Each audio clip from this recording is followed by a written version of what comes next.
अजून एकाने एक प्रश्न विचारला, की आपण गुरु कसं निवडतो? किंवा आपण या गुरूंच्या बाबतीत एक कुठं एखाद्याकडे अडचण आली, की तो येतो. मग त्याला तिथं काय साखर फुटाणे असतात, खडी साखर असते, अंगारा असतो, की ते त्याच्यामध्ये ते दिलं जातं आणि सांगितलं जातं, की अमुक तुम्ही करा, हे फुंका. या सगळ्या गोष्टी आपण अगदी नित्यनियमाने बघितलेल्या असतात आणि ह्याला होतं काय मी सांगतो. अगदी तर तारक मंत्रामध्ये काय दिलेलं आहे? विभूती, नमन, नाम, ध्यान आणि तीर्थ. हे त्यांनी दिलेलं आहे, की हे जर तुम्ही जर स्वीकारलं, तर तुमचे अडचणी कमी होतील. तेव्हा महाराज तुमच्या पाठीशी आहे. विभूती हा शब्द, विभूती वेगळी असते आणि अंगारा वेगळा असतो. म्हणजे तुम्हाला माहिती असावं म्हणून मी सांगतो. विभूती ही वेगळी असते आणि विभूती ही यज्ञातनं येते. अंगारा हा यज्ञातनं येत नाही. अंगारा हा तुम्हाला किंवा धूप जाळतो, उदबत्ती जाळतो ना, ती जी राख पडते त्याला अंगारा म्हणतात. अंगारा या शब्दाचा अर्थ काय होतो आपण कधी विचार केलाय का? आपण एखादा म्हणतो ना, जे नॉनव्हेज खातात ना, की त्याच्या एका डिशचं नाव आहे अमुक अमुक अंगारा. मग अंगारा याचा अर्थ काय? तर ऊर्जेनी पूर्ण भारित असलेला, अग्नीनी भारित असलेला. मग तो जो आहे हा या उदबत्तीतनं किंवा त्याच्यातनं बाहेर पडतो. तो तेवढा प्रभावी नसतो जेवढी विभूती प्रभावी असते. पण मग विभूती जी असते ही, तो जो सत्पुरुष असतो, तो साधनेच्या द्वारे एखाद्या गोष्टीची तयार करत असतो अग्नीद्वारे. साधनेच्या द्वारे आणि अग्नीचा वापर करून ती तयार करत असतो, त्याला विभूती म्हणतात. कुठलीही विभूती ही फोटोमधनं, आरशातनं, मूर्तीतनं पडत नाही, येत नाही. हे धादांत खोटं आहे. तुम्ही नाव ठेवलं तरीही चालेल. ज्यांच्याकडे येतं, आम्ही केलंय, आम्ही डोळ्यांनी बघितलंय, फोटो काढलेत, हे केलं तरीही चालेल. तो फक्त आणि फक्त केमिकल इफेक्ट असतो. आणि अजून एक गोष्ट तुम्हाला गंमत सांगतो. म्हणजे कालचंच एकांच्या बाबतीत असं बोलणं चाललं होतं, की ते एकांकडं इथं लॉ कॉलेज रोडला खूप वर्षापूर्वीची गोष्ट, असा विषय चालला असताना ते म्हणले, की आमच्याकडं विभूती येते कसबा पेठेमध्ये, सॉरी कसबा पेठेमध्ये, की त्यांच्याकडे मोठा स्वामींचा फोटो आहे आणि त्यांच्याकडे विभूती येते. आणि जेव्हा जे ज्या मित्रांबद्दल चाललं होतं, तर ते त्यांच्याकडे गेले, की आज विभूती येणार असं ते आदल्या दिवशी सांगायचं, की उद्या महाराज विभूती देणार आहेत. हे एक इतकं आश्चर्यासाठी गंमत असते ना बघा, की आदल्या दिवशी महाराज येऊन त्या माणसाला सांगतात, उद्या मी विभूती देणार आहे, तर तुम्ही सगळ्यांना गोळा कर. ठीक आहे, माणसं गोळा झाली त्याच्यात आणि काही हेच नाही, म्हणजे काही फोटोमधनं काहीच नाही. आता त्यावेळी तो माझा मित्र टीव्ही दुरुस्त करायचा, त्या माणसाचा बिघडला होता म्हणून घ्यायचा आणि हे महाराज मौन, कोणाशी बोलायचं नाही.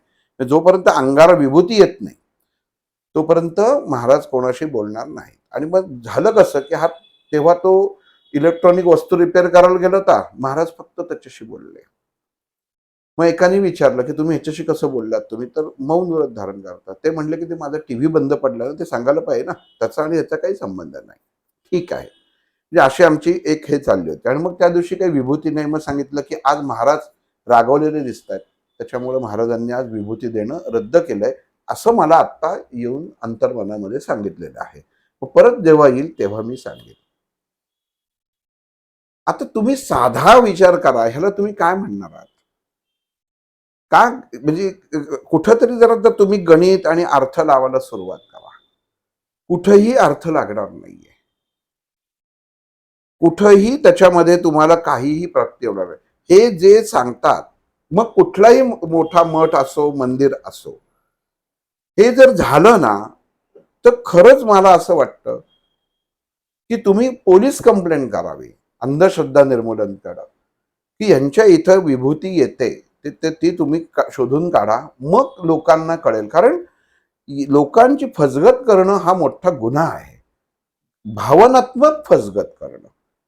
आपण ती करत नाही. आपण म्हणतो नाही खूप याच्यामध्ये, मग ती डबी घेऊन जातो. कोणतरी थोडं देतेस का? थोडं देतो का? आणि ह्याच्यात दुर्दैवाने स्त्री वर्ग जास्त अडकतो, की अमुक असं त्याच्यामध्ये हे झालेलं आहे. आम्ही राशीच्या राशी त्यांच्यातनं पडताना बघितल्या आहेत. आणि मग नंतर त्या माणसाला विचारलं की तू तिथं राशी पडताना बघितलंय? नाही म्हणलं, राशी पडताना नाही बघितल्या, पण म्हणजे काय? स्वतःच आता मी जर सांगितलं की मला स्वामींनी दर्शन दिलं, तर तुम्ही म्हणाल हो का? मग तुम्हाला दर्शन दिलं, मग त्याच्यासाठी तुम्ही काय केलं? तुम्ही कुठली साधना करता? म्हणजे तुम्हाला महाराजांनी दर्शन दिलं. हे लगेच तुमचे जसे प्रश्न येतील. प्रत्येकाला ही ताकद असते आणि ह्या गोष्टींच्या पाठीमागे न जाता तुम्ही स्वतःचं अस्तित्व, स्वतःच्या मनामध्ये असलेला परमात्मा शोधून काढलात, तर त्याच्यावरती उपाय करा, बाह्य उपाय करू नका. उपाय कुठले आहेत? म्हणजे जसं लाल किताबमध्ये दिलेले आहेत. काही गोष्टी, काही धान्य ही प्रभावित असतात. जसं तांदूळ जे धान्य आहे, की जन्मापासून मृत्यूपर्यंत तांदूळ वापरलेला असतो. तो त्याचा गुण आहे. एखाद्या गोष्टीचा जर तो गुण असेल, तर त्याप्रमाणे ते काम करतं. म्हणजे सर म्हणले की लवंग त्याच्यामध्ये हे करा. अगदी बरोबर आहे. लवंगामध्ये, तमालपत्रामध्ये त्या पदार्थांमध्ये त्यांचा स्वतःचा एक गुण आहे की वाईट कंपनं नष्ट करायचा.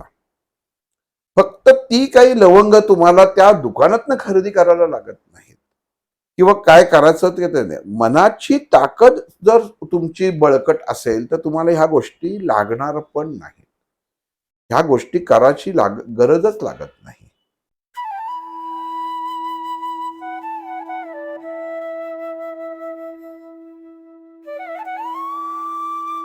अध्यात्मावर अशीच माहिती मिळवण्यासाठी देव माझा चॅनलला सबस्क्राईब करा